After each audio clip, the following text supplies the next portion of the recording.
السلام عليكم. خسر الفتوة فرصته الأخيرة بالتأهل للدور الثاني من كأس الاتحاد الآسيوي بعد ما خسر اليوم أمام العهد اللبناني. كانت الفرصة أمام الفتوة جدا قريبة، وللأمانة تلقينا خسارة مؤلمة بالدقائق الأخيرة. بمجريات المباراة سريعا دخل الفتوة بالتشكيلة المعتادة اللي عم يلعب فيها أغلب مبارياته، يمكن مع اختلاف بسيط اللي هو غياب كرم عمران اللي يقال أنه ما سافر مع البعثة إلى عمان بسبب إجراءات قانونية أو إجراءات فنية، وهذا الشيء بصراحة تلام عليه الإدارة، لأن موعد المباراة معروف مسبقا وكان لازم أمور الحجوزات والتأشيرات وإلى ما هنالك كلها تكون منتهية. عموما بالعودة إلى المباراة كان عم يلعب الفتوة بخطة 4-2-3-1 المعتادة، قلبي دفاع ثائر كروما وعبد الرزاق محمد على اليمين، يوسف الحموي على اليسار، ضياء الحق محمد كلاعبي ارتكاز، صبحي شوفان وأحمد الأشقر على اليمين، أحمد الخصي على اليسار، مصطفى جنيد، ماركوس جوزيف كصانع ألعاب، وأمامه محمود البحر. المباراة فنيا بصراحة ما فيها هالشيء الكثير، واللي يلام عليها أولا وأخيرا هو أيمن الحكيم. نسبة الاستحواذ كانت ضعيفة للفتوة، النسبة النهائية خرجت 61% للعهد اللبناني و39% لفريق الفتوة.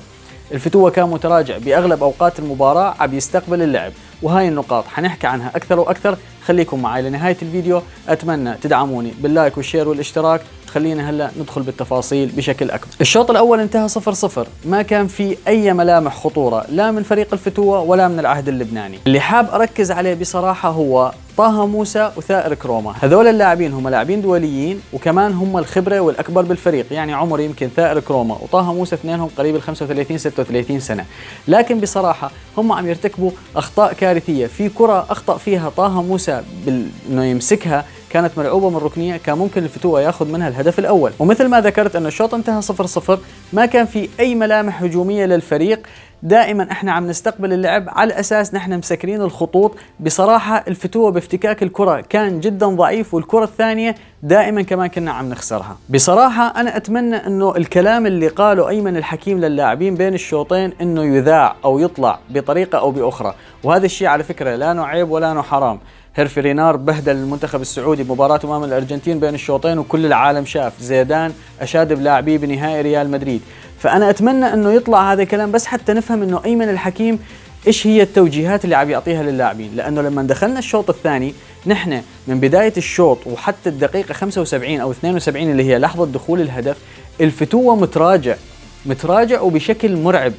دائما احنا عم نستقبل لعب. طيب انت باعتبار يا ايمن الحكيم عم تستقبل لعب، معناته انت بدك تعتمد على المرتدات. مين بالفتوة يقدر يطبق مرتدة صحيحة؟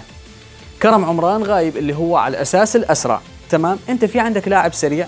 طيب ما في. انت في عندك مهاجم ممكن يخلص الهجمة من نص فرصة؟ مين؟ محمود البحر؟ ان شاء الله. عندك لاعب مهاري ممكن يراوغ لاعبين وثلاثة وبعدين ينقل الكرة من جهة لجهة؟ لا. بصراحة اللاعب الوحيد اللي كان مميز هو مصطفى جنيد. هذا اللاعب للأمانة أحس لازم ينعمل له تمثال بالدير، يعني لاعب جدا رائع، مراوغ ويلعب صح وتمريراته صحيحة، ما تبقى كله أخطاء وأداء سيء جدا جدا كان من اللاعبين. الفرصة الوحيدة اللي وصلنا فيها لمرمى العهد مرة من ركنية وما عرفنا ننفذها صح، ومرة ثانية هي إنه مصطفى جنيد لعبها عرضية، محمود البحر نقدر نقول انه تعامل معها بشكل جيد، شكلت خطورة، الحارس ما شتتها بشكل صحيح، وصلت ليوسف الحموي، دخل الهدف الاول للفتوة بالدقيقة 75. يعني انت عندك ربع ساعة، انت بالاساس متراجع، فسكر خطوطك بشكل افضل. طبعا تبديلات الحكيم دائما انا ذكرتها بفيديوهات سابقة وارجع اعيدها، الحكيم يبدل لمجرد التبديل، ما يبدل مشان يفيد الفريق او اللاعبين. طلع ماركوس جوزيف كالعادة، مع انه ماركوس جوزيف العيب الوحيد اللي فيه انه هو بطيء وثقيل بالطابة، لكن هو من ناحية الاستلام ومن ناحية التسليم جيد جدا. أخطاؤه بالتمرير موجودة لكنها قليلة.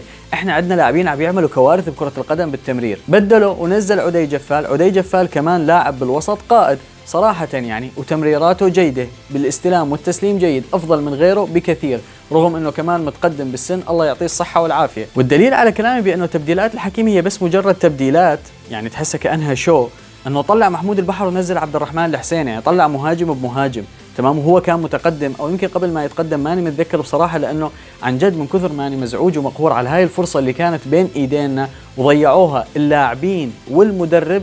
عن جد صرت ما عاد استوعب، كنا ربحانين للدقيقه 90 ضربة الجزاء فيها وعليها، في ناس يقول لك والله لو كان في فار ممكن انه لغاها ما اعرف ايش، بس هو المسك كان موجود. تمام.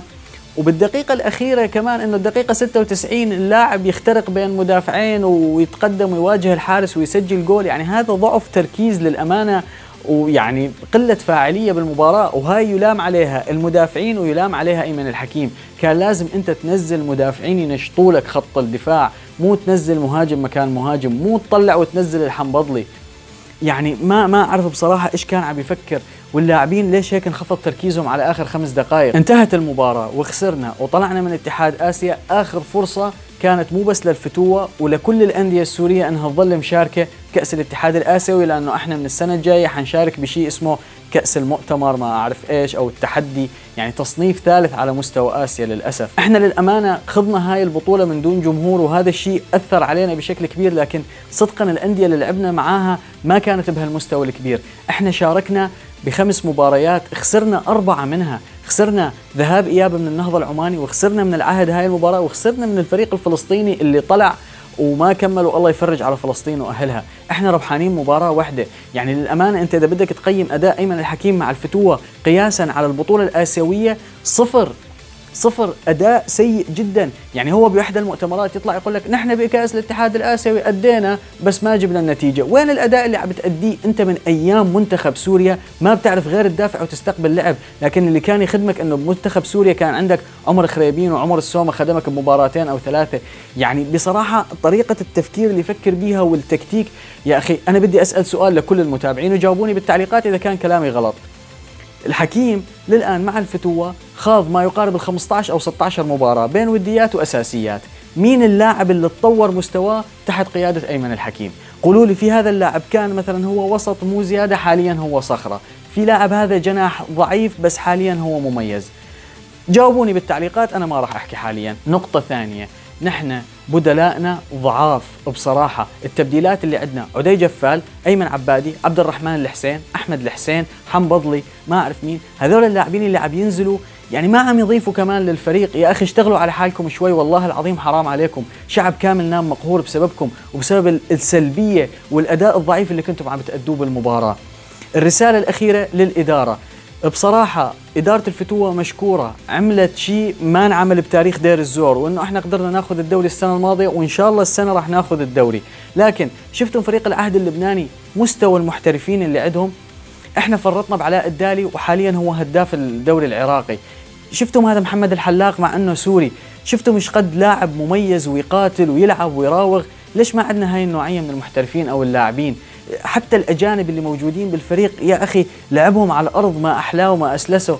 عم نفتقد كثير نقاط مهمة، لازم الإدارة تعمل إعادة تقييم وحسابات لكل اللاعبين الموجودين. هذول اللاعبين بالنهاية هم ما هم أبناء النادي، يعني يقال عنهم محترفين، فمدام إنه عم تندفع فيهم هاي المبالغ كمان لازم يتحاسبوا لما يقصروا، أو بالأحرى تعملوا إنهاء عقد بالتراضي، مو بالتراضي اللي هو ونجيب لاعبين فعلا يمثلون سوريا قبل ما يمثلون الفتوة بهيك تنظيمات أو بهيك بطولات آسيوية. عموما أنا كنت منفعل بصراحة، يعني أتمنى أنه تبرروا هذا الانفعال اللي أنا بيه، لأنه والله العظيم حرام أنه للدقيقة 90 أنت متأهل للدور الثاني. كان هلأ حاليا عم نحضر للكهرباء العراقي اللي هو كمان ما له هالمستوى الجبار. يعني البطولة كلها والله مستواها مو عالي، بس نحن ضيعناها يعني والله ما بعرف، خليها على الله. الحمد لله رب العالمين، الله يفرج على فلسطين ويفرج على سوريا. استغفرك اللهم واتوب اليك. كان معكم محمد علي من الكرة والجمهور، والسلام عليكم ورحمة الله وبركاته.